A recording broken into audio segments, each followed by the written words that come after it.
అపోస్తుల కార్యం 5వ అధ్యాయం 41వ వచనం. చదువు. ఆ నామము కొరకు అవమానము పొందుటకు పాత్రులని ఎంచబడినందున వారు సంతోషించుచు మహాసభ ఎదుట నుండి వెళ్ళిపోయి. అంటే వాళ్ళ అతిశయం ఏంటో తెలుసా? విచిత్రం. చాలామంది భక్తులు ఉన్నారు, కానీ యేసయ్య కోసం తన్నులు తినే భాగ్యం నాకే దక్కింది. చాలామంది భక్తులు ఉన్నారు, కానీ యేసయ్య కోసం దూషణ భరించే భాగ్యం నాకే దక్కింది.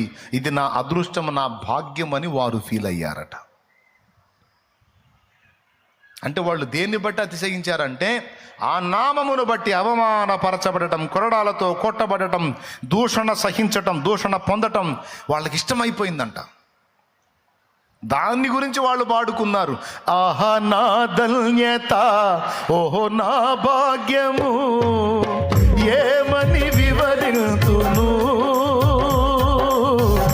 ఏమని వివరింతును. ఆహా నా ధన్యత, ఓహో నా భాగ్యము, ఏమని వివరింతును, ఏమని వివరింతును.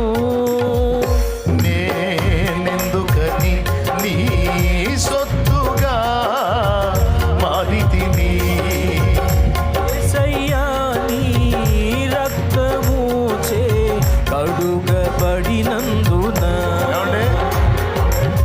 రెండో చరణం. నీ శ్రమలలో పాలొందుటయే నా దర్శనమాయనే, నా తనువందున శ్రమలు సహించి నీ స్నేహితుడనైతిని. నీ శ్రమలలో పాలొందుటయే నా దర్శనమాయనే, నా తనువందున శ్రమలు సహించి నీ వారసుడనైతిని. ఆహా నా ధన్యత. ఏది ధన్యత? అగో ఏది ధన్యత? ఏది ధన్యత? ఏది ధన్యతగా ఫీల్ అయ్యారు? ఏది భాగ్యంగా ఫీల్ అయ్యారు? నీ శ్రమలలో నేను కూడా కొన్ని అనుభవించినందున ధన్యుడను, నీ దెబ్బలలో కొన్ని నేను తిన్నందున ధన్యుడను, ఆ దూషణలో కొంత నేను పొందినందున ధన్యుడను. ప్రభువా స్తోత్రము. ఆహా నా అది ఏది ధన్యత తెలుసుకొని పాడాలి మరి మనం. అంటే ఎందుకు అది భాగ్యంగా ఫీల్ అయ్యారు, అది ధన్యతగా ఫీల్ అయ్యారు, అది ఇష్టంగా ఫీల్ అయ్యారంటే దేవుని ఎడల వారికి ఉన్న లవ్, ప్రేమ. యేసయ్యా నీ నామం నిమిత్తం ఇవన్నీ పొందటానికి నన్ను అర్హుడిగా ఇచ్చావా, ఈ భాగ్యం నాకు ఇచ్చావా. కొంతమంది వాళ్ళ సాక్ష్యం చెప్తారు. అన్న నన్ను ఇలా కొట్టారన్నా, నన్ను ఇలా కొట్టారన్నా, ఇలా నన్ను ఈడ్చారన్నా అంటే నాకు కొంచెం ఫీలింగ్ వచ్చింది వెంటనే. నేను ఇలా కొట్టబడ్డాను, ఈడవబడ్డాను, ఇట్లా రక్తం కూడా కారింది అన్నప్పుడు ఆ పదం చెప్పినటువంటి దైవజనుడైన విశ్వాసైన నాకు ఎక్కడ కనపడతారో తెలుసా? శిఖరం మీద కనపడతారు. నేను చాలా ఫీల్ అవుతాను. ఎందుకంటే అబ్బా నాకు దక్కని అనుభవం ఈ బిడ్డకు దక్కిందే. అర్థమైందా? నాకు దక్కలేదే ఇలాంటి అనుభవం. యేసయ్య కోసం దెబ్బలు తిన్నాడా, యేసయ్య కోసం రక్తం కార్చాడా, యేసయ్య కోసం ఏడవబడ్డాడా, అంత జరిగి కూడా విశ్వాసంలో ఉన్నాడా, అంత జరిగి కూడా ఇంకా దేవుని సేవలో నిలబడ్డాడా? అయ్యో అమ్మో ఈయన సామాన్యుడు కాదు. యేసయ్య కోసం దెబ్బలు తినటం అంటూ ఇతను ఎదుర్కొన్నాడంటే, ఆ నామం నిమిత్తం దెబ్బలు తినడానికి ఇతడు పాత్రుడుగా ఎంచబడ్డాడంటే ఇతడు నాకంటే ధన్యుడు, నాకంటే గొప్పవాడు అని ఫీల్ అవుతాడు.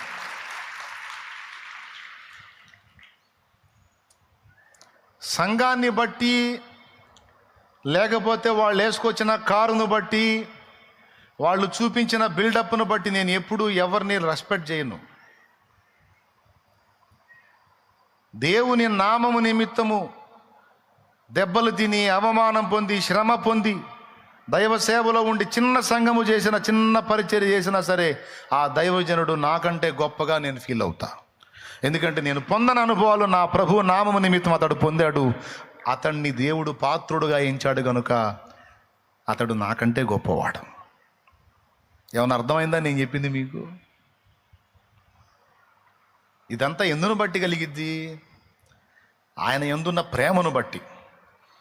దైవజనుల అతిశయం అదే. మరి ఎవరు ఎక్కువ తనులు తిన్నారు, ఎవరు ఎక్కువ దెబ్బలు తిన్నారు, ఎవరు ఎక్కువ మాటలు పడ్డారు, ఎవరు ఎక్కువ అవమానాలు పొందారు, ఎవరు ఎక్కువ దూషణ పొందారు?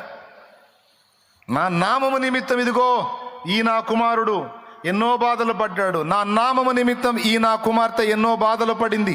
రా నా కుమారి, రా నా కుమారుడా, నా నామము నిమిత్తం దూషణ సహించావు, ద్వేషాన్ని భరించావు, సిగ్గుపడలేదు, రా ఇదిగో నీ కిరీటం అంటాడు. అక్కడ అవమానమునకు ప్రతిగా ఘనతను, రెట్టింపు ఘనతను ఇదిగో నీకు ఇచ్చుచున్నాను, స్వతంత్రించుకోబోమంటాడు.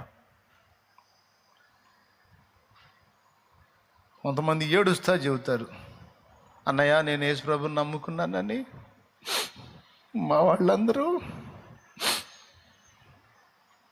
నన్ను తల ఓ మాట అంటున్నారు అన్నయ్య, చచ్చిపోవాలనిపిస్తుంది అన్నయ్య. నిజంగా నీలాంటి ఆఫ్ మైండ్ వాళ్ళు సావటమే కరెక్ట్ అనుకుంటాను నేను. దేవునికి స్తోత్రం. వాక్యం తెలియని మా లోకాలు ఎందుకు? అయితే మీ అంతటా మీరు చేసిన నరకానికి పోతారు. ఆయన తీసుకున్నదాకా ఆగండి అని చెబుతా. వెర్రిముఖమా, దేవుని వాక్యం ఏం చెప్పింది? నా నిమిత్తము జనులు మిమ్మును నిందించి దూషించి అబద్ధముగా మీ మీద చెడ్డ మాటలెల్లా పలుకున్నప్పుడు మీరు ధన్యులందా దరిద్రులందా? ధన్యులు, సంతోషించి ఆనందించి గంతులు వేయండి, మీ ఫలము పరలోకమందు అధికమైంది. అయింది. అంతేనా? అసలు ఇంకా చెప్పాలంటే భూమి మీద సేవ చేసేవాడికి ఆస్తి అదే. నేను చెప్పేది అర్థమైతే ధన్యులే. నిజంగా సేవ చేసే మాకు ఆస్తులు ఏంటో తెలుసా? దేవుని నిమిత్తం పడిన పాటలే మా ఆస్తులు. ఎందుకంటే అవే వస్తాయి గుర్తింపులోకి. అక్కడ ఏమైనా అర్థమై కొట్టారా లేదా అర్థం కాకపోయినా కొట్టారా? ఇప్పుడు చెప్పమ్మా, మరి దేవుని నామ నిమిత్తం నువ్వు ఏదన్నా దెబ్బ తిన్నావు అనుకో, ఒక దెబ్బ కొట్టారనుకో, నన్ను కొట్టారు నేను బతకను అంటావా? లేకపోతే ఆహా దేవా, నీ నామం నిమిత్తం ఈ దెబ్బ తినడానికి నన్ను పాత్రుడిగా ఎంచావా, ఎంత ధన్యత నాయన అంటావా? ఏమంటావు? నా దగ్గరికి వచ్చి ఇంకెవరన్నా, ఇప్పుడు చెబుతున్నా స్పష్టంగా మళ్ళీ, నేను యేసు ప్రభు నమ్ముకున్నానని మా ఆయన అన్నాడు, మత్త తిట్టింది, మామ కొట్టాడు, జుట్టు పట్టుకొని లాగారని లేడీస్ చెప్పినా, లేకపోతే అందరూ నన్ను వెలేసారని పురుషులు చెప్పినా, ఇదిగో నా సమాధానం, అది కర్మగా భావించొద్దు. ధన్యత అందరికీ దక్కదు. అది నువ్వు విశ్వాసమైనా సరే నాకు ఎక్కువ అన్నా, నేను ఇదిగో క్రీస్తు నిమిత్తం దెబ్బలు తింటున్నానన్నా అన్న విశ్వాసం నా దగ్గరకు వస్తే నేను అడిగి ప్రార్థన చేయించుకుంటా ఆ వ్యక్తి చేత. నేను చేయటం కాదు, నేను అడిగి ప్రార్థన చేయరా తల్లి, నువ్వు నా కోసం, నువ్వు నాకంటే శ్రేష్ఠురాలివని చెబుతా. మా ఇంటి దగ్గర పెట్టుకునేనండి, అన్నా నేను దేవుని నామ నిమిత్తం దెబ్బలు తిన్నానన్నా నీ తమ్ముడా నువ్వు వస్తే ఇదిగో నీ చేత ప్రార్థన చేయించుకుంటా నేను. ఎందుకంటే నాకంటే ఎక్కువ నువ్వు పొందిన అనుభవాలు నేను పొందాల క్రీస్తు నిమిత్తం. ఎంతమందికి అర్థమైందో చేతులు ఎత్తండి. దీన్నే ఏబి మాస్లామణి గారు పాటలో మెన్షన్ చేశాడు. సిలువమూర్తి కృపను జాట సిగ్గుపడని సేవ, సిలువ నిందలను భరించి శిరము వంచి మురియు సేవ, శిరము వంచి మురియు సేవ, మధుర మధుర మధుర సేవ, యేసు ప్రభు సేవ, మధుర మధురం.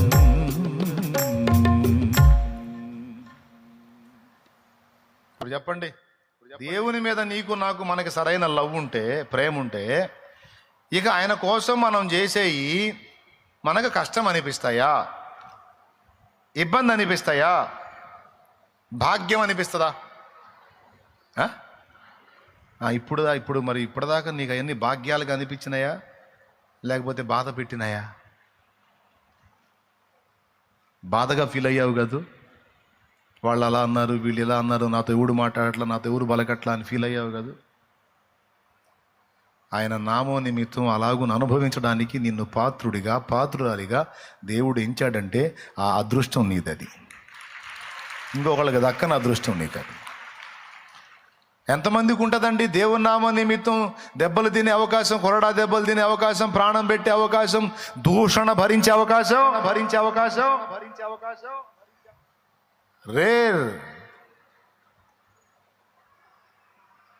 లోక జ్ఞాని అపహసించు శోకమూర్తి సేవ, లోక జ్ఞాని అపహసించు శోకమూర్తి సేవ, లోక నిందలను భరించి లోకమును జయించు సేవ, లోకులను దీవించు సేవ, మధుర మధుర మధుర సేవ, యేసు ప్రభు సేవ, మధుర మధుర. ఇప్పుడు చెప్పండి, దాడికి దెబ్బలకు ఏడవాలా, లేకపోతే ఆ భాగ్యమని భావించాలా? దేవుని నిమిత్తము శ్రమపడిన అనుభవాలన్నీ కూడా నీకు నాకు ఒకవేళ అవి కలిగితే అవి భాగ్యం, అవి ధన్యత. ఎందుకో తెలుసా? రేపు రాజు మెచ్చుకుంటాడు. ఎవడంటారు? ఎవరో తెలుసా?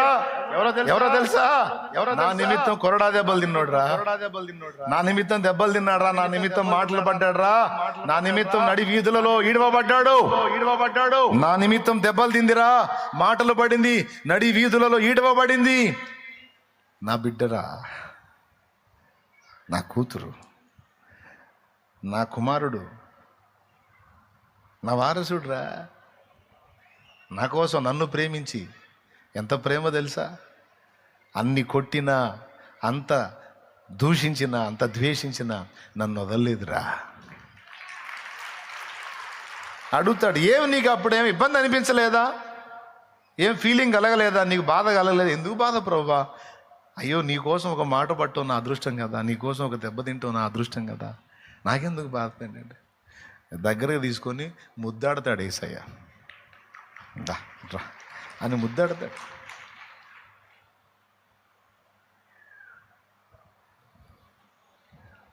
కాళ్ళ క్రింద నలిగిన గాని మల్లె పరిమళం మారేన, మెలికలిన్ని తిరిగిన గాని బంగారు కువెల తరిగేన, మనుషులెంత నవ్విన గాని మనసు గాయపరచిన గాని,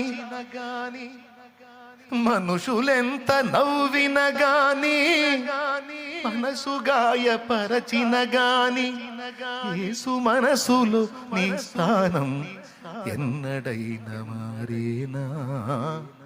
ప్రభు నిన్ను వీడేనా? అనుకున్నావా నిన్ను నీవు హీనునిగా? చేశాడయ్యా యేసు నిన్ను ఉన్నత పాత్రగా.